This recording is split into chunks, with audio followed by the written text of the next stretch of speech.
I moved into what I thought was just another quiet suburban neighborhood until I met Karen. She's the kind of woman who thinks she runs the entire block, complete with her fake HOA rules and wannabe cops patrolling like they own the place. Too bad she had no idea who she was messing with. I'm an FBI agent who doesn't take threats lightly. But what happened next?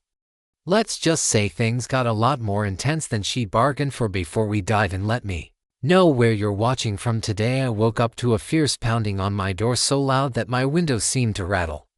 Still half asleep, I hurried to the front hall thinking someone might be in trouble. Through the peephole, I saw two people wearing matching uniforms with bright letters that read HOA Police. Their badges looked cheap, like something from a party store, but they stood tall and glared at me with stern faces. My heart thumped faster than it should at dawn. I opened the door a crack and said, "Can I help you?" The taller officer, Amin, with a sharp jaw, pointed at me. "We're here on official business," he declared. "Your property has multiple violations, and we need to inspect your garage." I felt a surge of frustration. "What are you talking about? There's nothing in my garage that breaks any rules." The shorter officer, a woman with narrow eyes, shot back, "Don't make this harder. We have authority from the HOA." I noticed they did not mention warrants or real police involvement. In a calm voice, I said, "I'm an FBI agent. If you have real cause, show me proper papers." That made the tall one smirk, being if it doesn't excuse you from neighborhood codes. Just then I saw movement behind them. Karen, my neighbor, peered over their shoulders with a smug grin. She had always been loud and pushy, complaining about every small thing on our block. I knew right away she must have staged this little show, and my gut twisted with worry. Stepping onto my porch, I kept my voice steady. "Karen, what's going on here?" She lifted her chin. "Oh, I'm just making sure the rules are followed," she said, her tone dripping with false sweetness. "You can't claim special treatment because of your job." The fake officers nodded. "We have reports of strange activity in your garage," said the woman officer. I let out a tense laugh. "Strange activity like what?" Karen shrugged. "I heard noises late at night. Could be anything. You might be storing hazardous materials, or maybe you're plotting something." My jaw tightened. "That's nonsense, and you know it. If there's a real problem, I'll cooperate, but this is harassment." The tall officer pulled out a piece of paper that looked like a typed form. There was no seal, no signature, just words that said I was under investigation by the HOA Police. I tried to stay calm. "That's not an official document. You'd have no right to barge in." Karen let out a dramatic sigh. "You sure you want to argue? We can add your refusal to the list of violations." I glared at her. "Since when does the HOA send out its own police force? I've lived here long enough to know we only have volunteers who check on yards and paint colors." The shorter officer flashed a plastic-looking badge in my face. "We have new powers now. Step aside." I shook my head. "Number, unless you come back with real law enforcement and a valid warrant, you're not entering my home." The man took a step forward. "Don't test us." I felt my anger spike, but I forced it down. As an FBI agent, I knew better than to start a physical argument on my porch. Instead, I crossed my arms. "If you try to come in here, you'll be the ones facing charges." Karen smirked again. "You can't threaten us. Everybody on this street knows you think you're above the rules." Suddenly, my phone buzzed in my pocket. Glancing at the screen, I saw my boss's name flashing. My stomach tightened. I had never gotten a call from him so early. One moment, I told the fake officers. Stepping back into my entryway, the tall man shouted after me, "We're not done here." Ignoring him, I answered, "Theckle." My boss's voice sounded strained. "Get to the office right now. We have a problem." My heart sank. "Is this about some complaint against me?" There was a pause. Then he said, "I'll explain in person." I hung up and walked back to the door. The two fake cops were still there, with Karen towering behind them like she owned the place. "I have to go," I said. "I'll deal with this later." The woman officer shook her head. "If you live well, mark you as uncooperative." Karen stepped closer, her gaze cold. "You want your neighbors to see you run away?" I sighed. "Karen, this is ridiculous. You know you can't arrest me."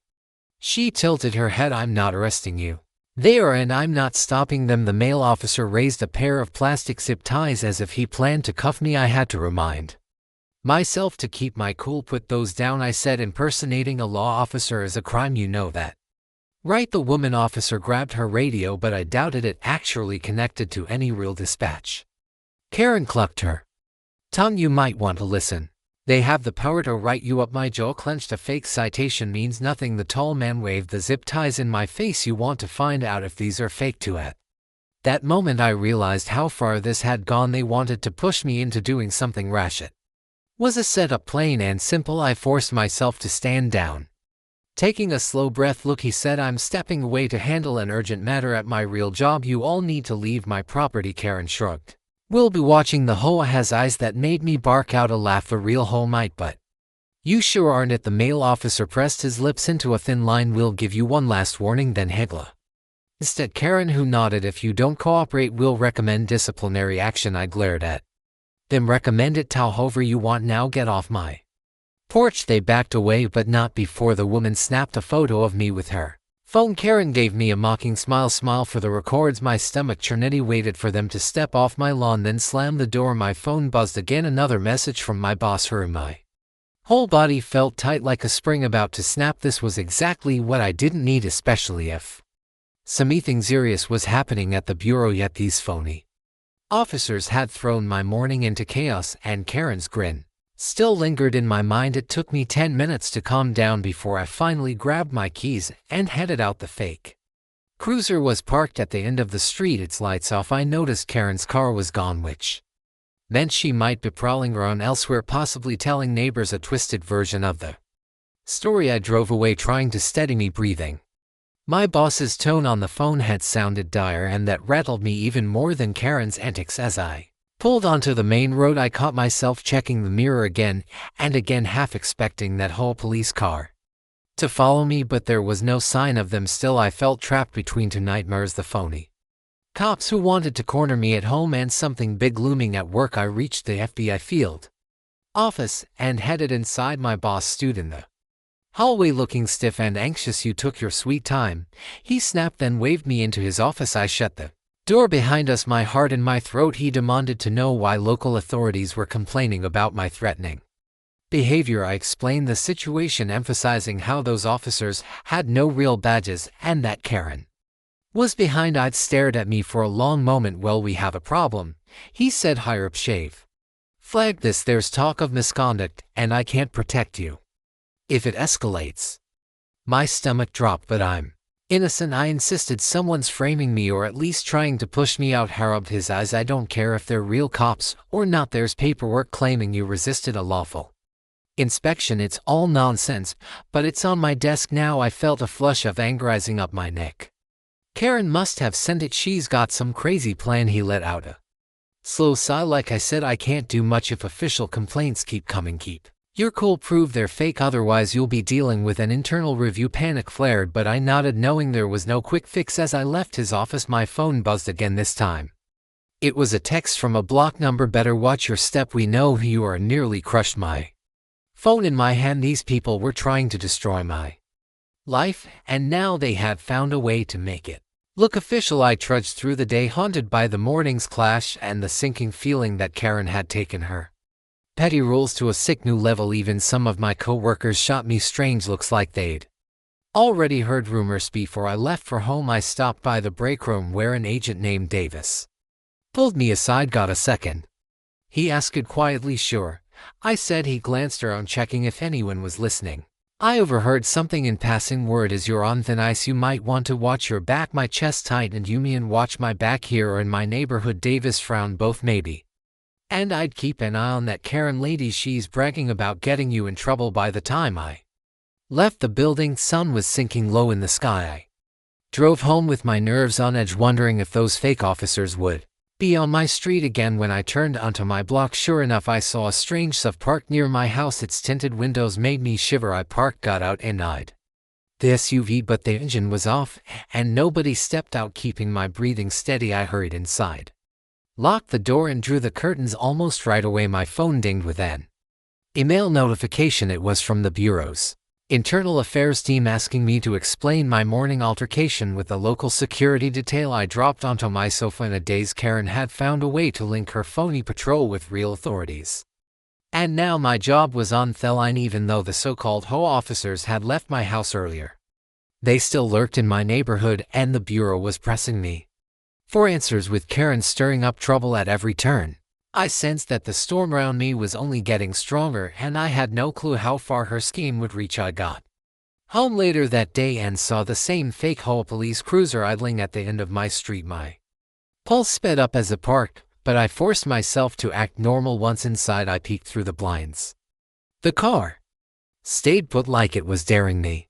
To confront it again, I checked my messages, hoping for a response from the real HOA or some sign that Karen's hoax was collapsing. Instead, I found nothing but a bounced email and a threatening voicemail. The muffled voice warned, "When you're digging, back off or this gets worse."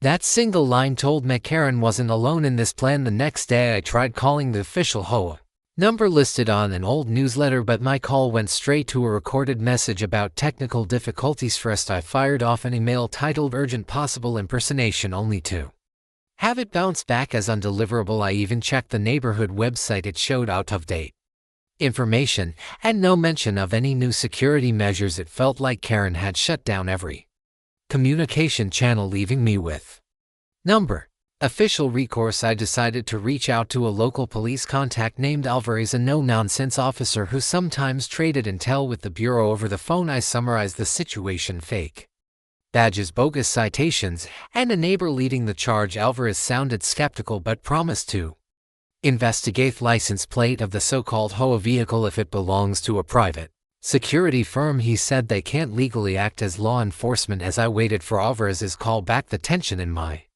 own block kept rising. Neighbors I'd barely spoken to before now whispered behind their fences, eyeing me like I waste villain. One morning, tomorrow, one of the few people who still talked to me knocked on my door, looking pale and frantic.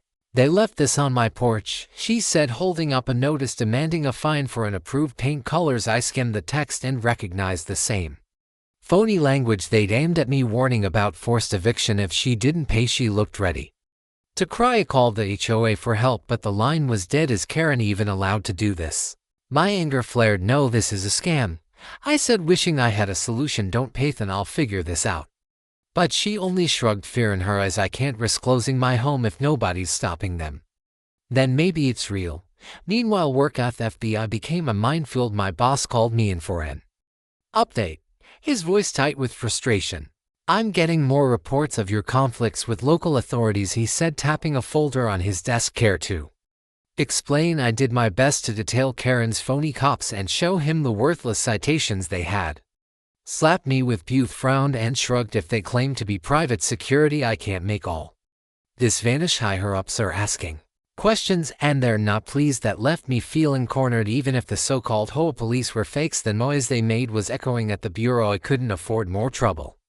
Every day I worried about an email or phone call telling me I was officially under investigation. One evening I spotted Karen standing in her driveway, arms folded as she watched me pull, and I stepped out of my car and marched straight up to her, ignoring the nervous flutter in my stomach. "We need to talk," I said. She just raised an eyebrow. "Go ahead." I kept my tone cool. "You've set these fake officers on me and now you're charging innocent neighbors." "Why?" she flashed at a thin smile. "It's not personal. People around here forget that we have standards. I'm just making sure we enforce them." I clenched my fists at my sides. "By scaring everyone? That's not how this works." She shrugged. "They don't seem scared to me. They pay the fines, they follow rules, and life goes on." My anger simmered. "What's your endgame?" She tilted her head as though confused by my question. "Endgame? I'm just cleaning up neighborhood. You're the one refusing to cooperate." Before I could respond, one of the Fox cops strode over, giving me a stern look. "Move along," he ordered. "We have business with Miss Karen." My jaw tightened. "You have no legal authority here." He lifted a flimsy badge and smirked. "We're all the authority we need." Rather than argue, I stepped back, not wanting to give them another excuse to file a complaint. Karen shot me a final smug glance before they walked off together, leaving me fuming in the street. That night I tried to calm down by reviewing old HOA documents from my filing cabinet. I found a reference to a once proposed security program that never got approved. Karen's name was listed as a main advocate. The plan had been tabled when residents decided they didn't want a military-style presence in the neighborhood. Now it seemed she'd created her own version, using any means necessary. A deep chill ran down my spine. If she could hijack an entire community, maybe she had friends in high places, to friends who could make real trouble for me at the FBI. A few days later, Alvarez finally called back. "That plate belongs to a private security outfit, but I can't find any license contract with your HOA," he said, sounding more certain now. "They're acting without approval." I let out a breath I'd been holding. "This is proof they're not real cops," I said, relief mixing with anger. "But how do idiot to Karen?" He hesitated. "I can't dig deeper unless there's an official complaint on file, and so far there isn't." Me frustration boiled over. "This is an official complaint. I'm telling you they threatened me on my property." Alvarez sighed. "I believe you, but I need statements from other neighbors who will back you up, otherwise it's your word against theirs." I realized then how carefully Karen had cultivated fear. No one wanted to stand against her, especially if they risked facing these pseudo-cops. That meant I was on my own unless I could build a solid case. Meanwhile, the bureau grew more impatient. A supervisor from internal affairs summoned me to a brief meeting. She asked pointed questions about my aggressive behavior with local authorities. Referencing a typed report full of half-truths, I stated my side of the story, but she simply tapped her pen on the folder and said, "We're reviewing all angles." My chest felt tight as I left her office. Even if I was telling the truth, the repeated complaints made me look like a liability. Karen was winning this round, using her phony goons and fake citations to undermine my credibility. My only solace was that Cinemora still believed me, though she was too afraid to speak up in a formal way. Just when I thought things couldn't get worse, I found an envelope taped to my front door. It bore a counterfeit HOA seal, and inside was a notice claiming I'd violated Community Ordinance 301, the penalty a hefty fine or further corrective measures. My patience snapped. I slammed the envelope on my kitchen table and called Karen's number, leaving a furious voicemail demanding she stop her harassment. An hour later, my phone buzzed. The number was blocked. "Don't threaten Karen again," a voice hissed. "We know your boss, and we can make your life difficult." The line went dead before I could speak. Rage coiled in my gut as I realized these people were well conquered, or at least wanted me to believe they were. Late that night, I peered out my window at the quiet street. Porch lights glimmered, and a breeze rustled across neatly trimmed lawns. If anyone glanced over, they'd see a picture-perfect suburb, but I felt trapped in a twisted game with Karen pulling the strings. I was no closer to proving her scam, and the clock was ticking on my FBI career. My phone chimed with an email from a colleague. "Heads up, internal review might launch soon. Rumors are swirling." Great, another storm on the horizon, and I was still stuck battling a neighbor who'd found a frightening way to seize power. As I shut off my lights, I couldn't help but wonder what Karen's next move would be and whether I'd stand any chance. Once she made it, even though I discovered the private security link, I still had no solid proof tying Karen to the scheme or clearing my name at the FBI. My only lead was the plate number Alvarez traced, but without neighbors brave enough to step forward, I stood on shaky ground, and Karen was ready to push me over the edge.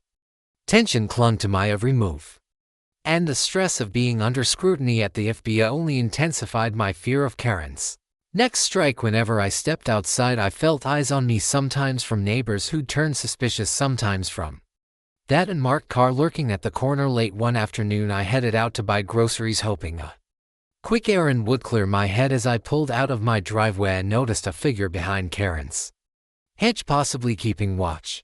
The realization that my own neighborhood had become enemy territory made my stomach knot. Halfway to the store, my phone buzzed with an unknown caller. I hesitated, then answered. A growly voice said, "Stop digging or else." Before I could respond, the line went dead, leaving with an uneasy chill in my chest. After the grocery run, I got home to find a crumpled flyer jammed under my wiper. It read, "HOA police volunteers needed, listing a meeting date and Karen's address, so she was recruiting more help now, luring neighbors into her web of phony authority." The bottom of the page mentioned a membership fee to cover uniform costs. I shuddered at how blatant it was. If even a handful of people fell for her pitch, she'd have an entire squad of bully enforcers roaming the block. I snapped a photo of the flyer for evidence, then tore it up, not wanting it to float around my yard. As I walked up my steps, I noticed the blinds and Karen's window move slightly. She was probably watching me, but I didn't care. I shut my front door and bolted it tight inside. I spread my scattered notes on dining table, trying to build a timeline of her takeover. There were dozens of warnings, fines, and bogus citations. Some were directed at me, others Cinemora had shared. A pattern emerged. Each piece looked like a stepping stone, systematically chipping away in normal HOA processes until Karen could claim everything ran through her. She'd created a vacuum of confusion, then filled it with her own made-up structure. The question was why, or more importantly, who else stood behind her? The voice on the phone that kept warning me didn't sound like any neighbor I recognized. It had a menace that suggested real muscle. And that meant someone with resources. Had her back that evening. I invited Tamara over so we could piece together what we knew. She arrived with a thick envelope of her own documents. I found old newsletters that mentioned Karen taking over the events committee. She stayed sitting down at my table. At the time we thought she just wanted to manage block parties and yard sales. Now see, she had bigger goals. I flipped through some of the pages, shaking my head in disbelief. It's like she's been planning this for years, waiting for the right moment. Tamara's hands trembled as she pointed out a line from a 6-month-old letter. Local security guidelines will be enforced for the safety of all residents. It bore Karen's signature along with a vague reference to third-party officials. Tamara placed her hand over mine. Do you think any part of this is legal? She asked, voice tight with worry. I shook my head. Number, but nobody's stopping her. We shared a grim look. Even the real HOA board was out of the picture, either silent or forced into hiding, and the police wouldn't act without clear evidence of criminal wrongdoing. As for the bureau, I was stuck behind layers of internal reviews. The next day, I decided to visit Alvarez in person. Maybe if I showed him the collected documents, he'd see the scope of Karen's plot. I drove to the station, the flyer and citations stacked in a manila folder on my passenger seat. My heart rattled in my chest, worried that someone might follow me. At a stoplight, I spotted a black sedan with tinted windows behind me. It lingered too long when the light turned green, raising my suspicions. Once I reached the station and parked the sedan, slowed, then turned down a side street. My pulse pounded, convinced I'd just been tailed. Instead, Alvarez ushered me into a cramped office. Sorry for the mess, he said. We're short on space right now. I placed the folder on his desk and explained everything: the calls, the flyers, the brand new push from more fake officers, the rumor that they were collecting money. He glanced through the pages, whistling under his breath. This is bigger than I thought, but how do we pin it on Karen? I leaned in. We have her name in multiple documents, plus neighbors who can testify.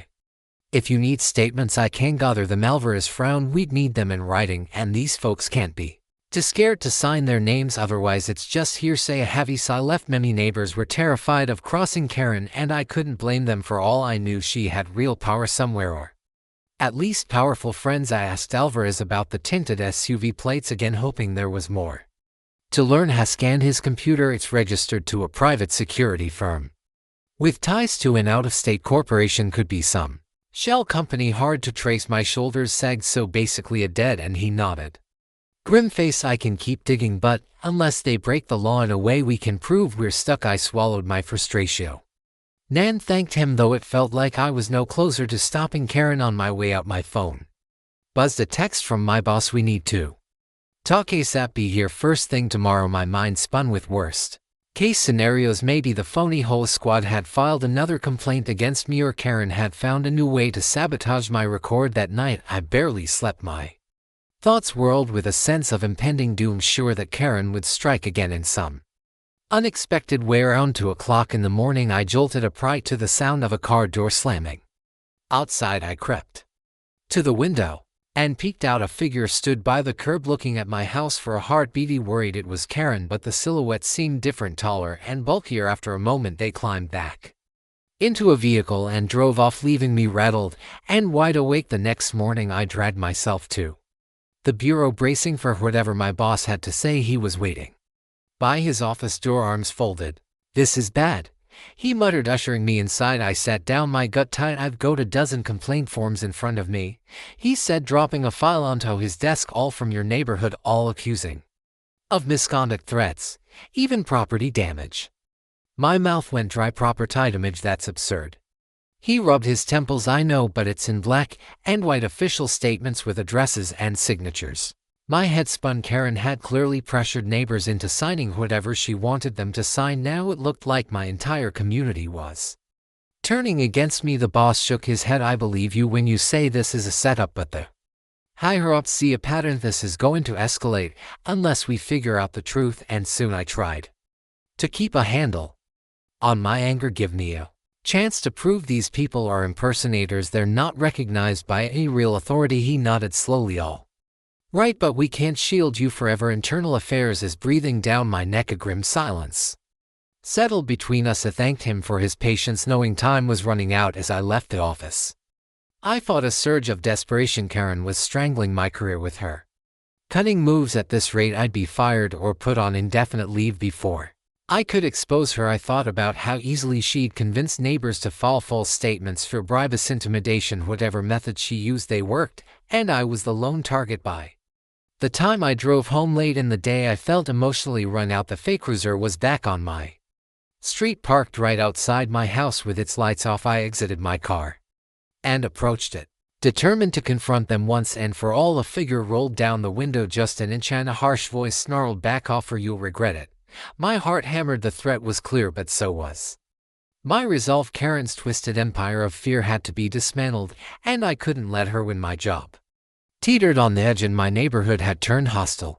But I still needed proof that Karen was the puppet master behind these bogus influencers. The stakes couldn't be higher, and I knew I was heading straight into a confrontation that might cost me everything. I drove to the FBI headquarters with my pulse hammering, bracing for the worst. My boss had told me about an official inquiry into my so-called misconduct, and I was already running on fumes. Weeks of harassment, false reports, and tension with Karen's phony patrol had left me exhausted and jittery. As I walked into the large echoing lobby, I noticed people giving me weary looks. News of my troubles had spread, and it felt like I was wearing a giant target. A tight knot formed in my chest. I tried to steady my breathing and remind myself that the truth was on my side. When I reached the conference room, an agent I barely knew opened the door and led me inside. At the long table sat a panel of higher-ups, each wearing a stern expression. My boss stood near the back, arms folded, looking grim. An older agent cleared his throat. "We're here to discuss the numerous complaints against you. They involve alleged threats to neighborhood authorities and repeated refusals to obey local laws." My heart pounded. "Those authorities are fakes," I said, fighting to keep my voice calm. "Their badges aren't real, and the HOA never approved them." One of the panelists, a steely woman, lifted a thick file. "We have statements from at least 10 neighbors claiming otherwise. They say you bullied them." My blood boiled. "I have documents proving this." Issa set up the so-called HOA police belonged to a private security firm with no legal standing. The panel exchanged glances, but their expressions stayed guarded. Sudden light door swung open, and in walked Karen. She wore a suit, not her usual casual clothes, and carried a sleek briefcase. My mouth fell open in shock. "What is shadowing here?" I blurted, my voice raw with disbelief. One of the agents cleared his throat. "Miss Garrett has submitted evidence on behalf of the local enforcement group." My mind spun. So Karen was invited to testify against me in an official FBI inquiry. She stepped forward, calm and collected. "Good morning," she said, sounding far too polished. "I represent the interests of our community. I'd like to correct a few misunderstandings." "Geez." My boss shot me a stunned look. He hadn't warned me Karen might appear. For a moment I couldn't speak. Karen opened her briefcase and produced a neat folder. "These files include reports from the neighborhood watch," she explained, laying them on the table. "They show repeated noise complaints, suspicious activity, and even a few alleged break-ins linked to this agent's address." I bristled. "That's a lie," I snapped, but she continued, "Edward missing a beat. We asked him many times to cooperate with our volunteer police program, yet he refused, claiming we lacked authority." She let out a delicate sigh. "We only wanted to keep our streets are safe." I stared at the panel, struggling to keep my voice level. "Karini's not telling the truth. She started this scheme months ago, scaring neighbors into supporting her. She's using false citations to squeeze money out of them. I've even seen the fake forms." The steely woman on the panel raised. "Oh bro, do you have these forms with you?" My heart dropped. "Not physically, but I emailed them to." Karen shook her head, feigning disappointment. "I'm afraid we have no record of that." "Perhaps the agent is confused." My anger surged. She was better prepared than I expected, weaving a story that painted me as a rogue agent. Then came the twist that made my jaw drop. The older agent turned to Karen and said, "Before we proceed, we should disclose your family connection." Karen gave a curt nod. "Yes, of course."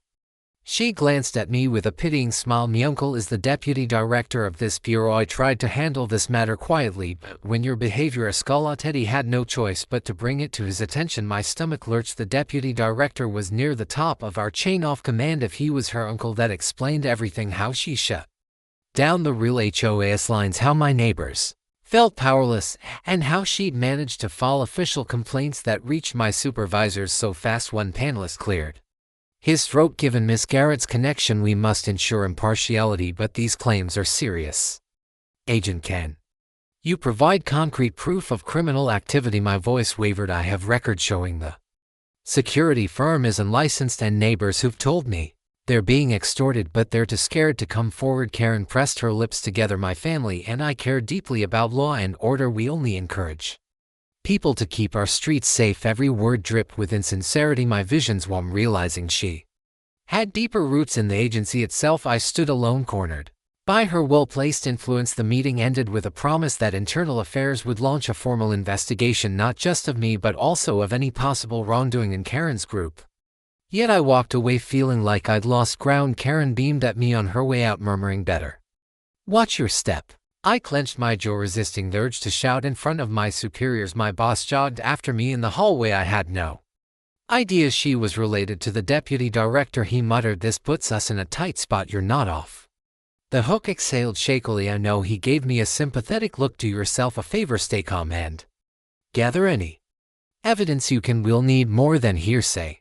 I left the building in a daze, trying to process this shock. Karen's uncle was one of the highest-ranking officers in the FBI. That meant she had access to connections and resources I never dreamed of. If she could convince my neighbors to back her, what could she do with her uncle's power behind her? My knees felt weak as I reached my car. There was no guarantee Internal Affairs would believe me now, not when Karen had official channels on her side. I sat behind the wheel, gripping the steering wheel so hard my knuckles turned white, struggling not to panic. My badge felt heavier than ever in my pocket. Even though I was part of the FBI, I was fighting an enemy who had the AY's own leadership in her back pocket. My only hope was to expose Karen's private security scam beyond any doubt, but with her family ties and my own reputation on the line, I realized I might have to risk everything, even my career, to bring her down. I drove home from that inquiry feeling like the floor had dropped beneath me. Karen's influence reached the top of the agency, and I was now under an even darker cloud of suspicion. My boss tried to assure me we'd figure something out, but his voice held little conviction. Once I pulled into my driveway, I felt every nerve on edge, scanning the street for that fake cruiser or the tinted SUV. It was getting late, and most houses had their lights on, but the road looked empty. At first glance, I let out a shaky breath, hoping for one normal night. The second I stepped inside, though, my phone buzzed with a text from Tamara there at my door. I'm scared. My heart pounded. I rushed over to Tamara's house on foot, sticking close to the shadows. Sure enough, the so-called HOA officers were parked right in front of her place, engine running. As I crept up behind a hedge, I saw them on her porch, pounding on the door. The taller one yelled, "Open up or we'll mark this as another violation." My anger flared. The Cibolis had gone too far. I cleared my throat loud enough to get their attention. One officer turned, facet twisting into a scowl again. He muttered, grabbing at something on his belt. I held my ground, raising my voice, "I'm FBI. This is intimidation. Leave her alone." The other officer reached for a phone. "That line won't save you anymore. We have friends in high places." I nearly laughed at the irony. They were admitting their connection to Karen's network. Tamara cracked the door open, eyes wide with fear. "Please just go," she whispered, trembling. One officer whipped out a form. "We need you to sign this statement confirming that your friend is harassing the neighborhood." My pulse jumped. They wanted her to turn against me. Furious, I stepped forward. "Back off, she's signing nothing." The second officer shoved me and I stumbled onto the porch steps. Before I could fully regain my balance, the taller one pulled out his plastic zip ties, a nasty smirk on his face. "I'd be careful here, in one wrong move and we'll file assault charges." I managed to keep my composure. "Impersonating law enforcement is a federal crime. I'll see you behind bars." He pointed a finger at me. "You won't get that chance." It sounded like a threat that went beyond HOA fines. Suddenly, a voice behind us said, "What's going on here?"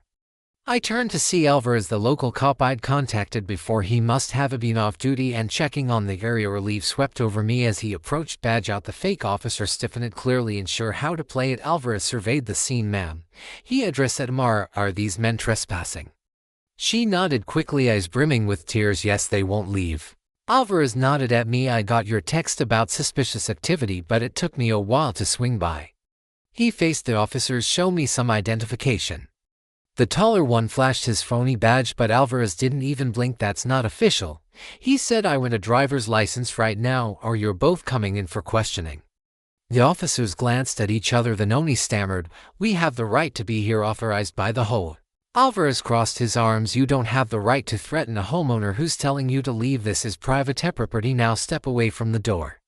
He radioed in a request for backup, which made them turn pale. The taller man sneered at me one last time before they hurried to their cruiser. Alvarez and I followed them out, but they drove off before we could stop them. He caught their plate number and muttered, "We'll see what we can do, but you know how tricky this might get."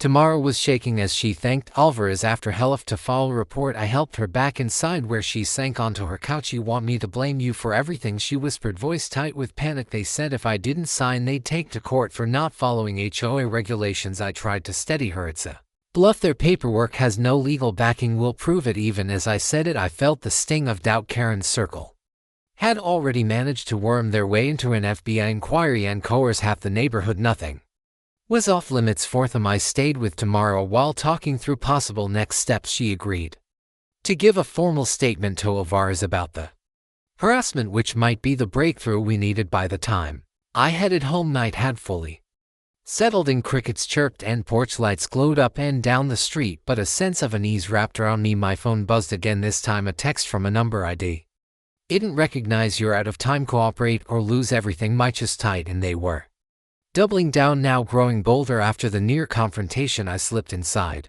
my house, locked the door, and sank onto the couch. I had no illusions left. Karen's hold was massivated by her uncle's status in the FBI. If I wanted to take her down, I needed concrete evidence that Eve and her family ties couldn't dismiss. My mind churned with ideas, but each one felt riskier than the last. At some point I drifted off, haunted by thoughts of job suspension or worse. The next morning I found a slip of paper stuffed in my mailbox. "Meeting tonight at the community center. Be there," it read, with no signature. Part of me thought it was another one of Karen's traps. Still, curiosity and desperation prodded me. If she was holding some public gathering, I might finally catch her in the act, maybe even record the bogus claims she made. But I couldn't shake the fear that this was a setup designed to humiliate me or paint me as a threat. Once more I sat there, staring at that note, feeling the weight of everything: my shaky position at work, my powerless neighbors, and the looming threat of Karen's shadow army. My phone chimed with a message from Alvarez. "We need more witnesses or I can't file charges. Press them." I felt a faint flicker of hope. If the community center meeting was real, it might be my chance to gather testimonies, show the real face of this so-called HOA police, and finally corner Karen before she destroyed me completely. The clock was ticking, and Karen was drawing everyone into one place, possibly her biggest power play. Yet I knew I had to attend that meeting, even though I sensed it might be a trap. If I failed to expose her scheme there, I might lose more than my job. I could lose the neighborhood I once called home. That evening I got ready for the community center meeting with a knot of tension in my stomach. If Karen was planning something big, I needed to be prepared. I slipped a small recording device into my jacket pocket and grabbed my phone, fully charged and set to record audio. I texted Alvarez, letting him know where I was headed just in case things got out of hand. His reply came fast: "Be careful, Cal, if it gets ugly." I took a deep breath and headed out, my mind buzzing with strategies and potential outcomes. When I arrived at the community center, the place was packed. Rows of folding chairs were set up, and most of the neighborhood was already there, murmuring among themselves. I saw Karen near the front, holding a stack of papers and chatting with a few neighbors who had those new "We Support the HOA" signs on their lawns. A makeshift podium was set up on the small stage, and two of her fake HOA police stood off to the side, arms crossed like bouncers at a nightclub. I took a seat in the back, hoping to blend in. Karen stepped up to the podium, her voice ringing out with forced cheerfulness. "Good evening, everyone. Thank you for coming. As you know, our community has faced some challenges lately: disruptions, rule violations, and safety concerns. That's why I took the initiative to establish our new HOA police to ensure a safe and orderly neighborhood." Applause erupted from a handful of supporters while others exchanged nervous glances. I could feel tension simmering in the air. Karen continued, "Unfortunately, we've had some resistance from a few individuals who don't respect our community standards." Her eyes darted toward me for a split second, but she moved on quickly. She gestured to the fake officers. "Thanks to our dedicated volunteers, we've already sued several citations for noise violations and kept lawns and suspicious activities. It's all about keeping our streets safe and preserving property values." I couldn't stay quiet any longer. I stood up. "That's a lie," I said loud enough to make heads turn. Karen's smile faltered. "Excuse me."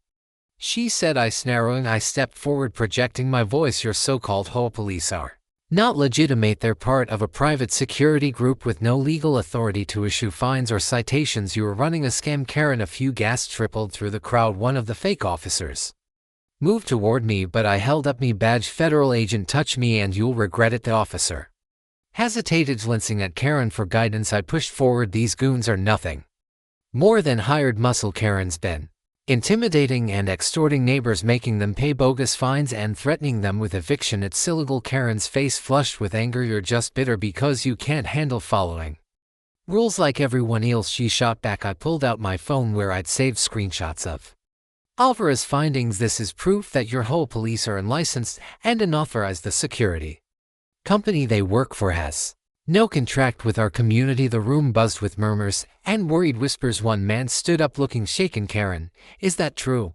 Are they not real security?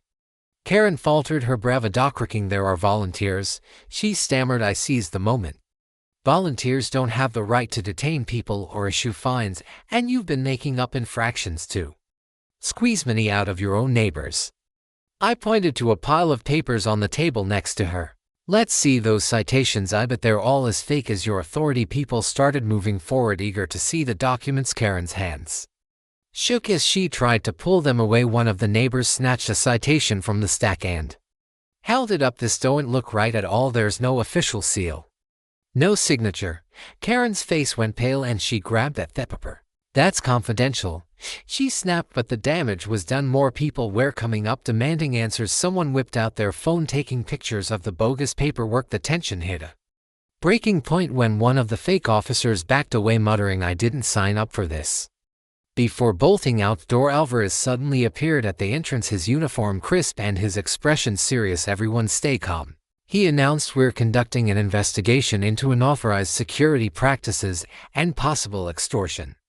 Karen's face drained of color. She tried to compose herself, but it was too late. Alvarez walked up to her. Ma'am, I need you come with me for questioning, Karen sputtered, trying to rally her dwindling supporters. This is harassment. We have connections.